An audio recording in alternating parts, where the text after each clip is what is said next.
I talked about the overall allocation policy, and this time I would like to focus on a particular subject here. But I would like to respond to Mr. Eddie G's view just now. He said that for resource allocation, it will be based on people's wishes, and I agree to that. For this latest education policy proposal, this was floated by Carrie Lam, but then all the specifics were proposed by the education sector and also the democratic camp. We have made proposals on major issues, so it's not sort of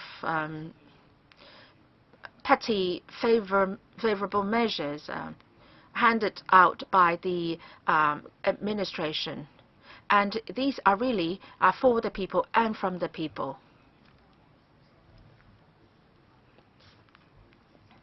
We can further explore into the details of these proposals. One of the flaws, as mentioned by a lot of members, is in relation to the $30,000 subsidy.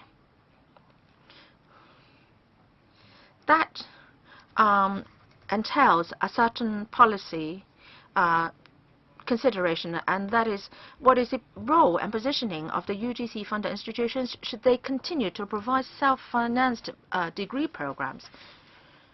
Now, in terms of the subsidy, the government has made a certain decision on that, and that's unfair in the eyes of many students, because some students will enjoy the subsidy while others not.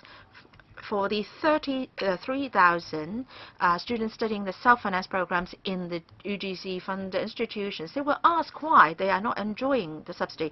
Some 20,000 students from the on the self-financed institutions will enjoy the subsidy, and this is unfair. And this is not something that the government would like to see, I believe. So I have this suggestion. I hope that the government can actively consider it. The government said that it will conduct a review on the positioning of the institutions. I hope that the review can be completed as soon as possible, say within half a year, several months.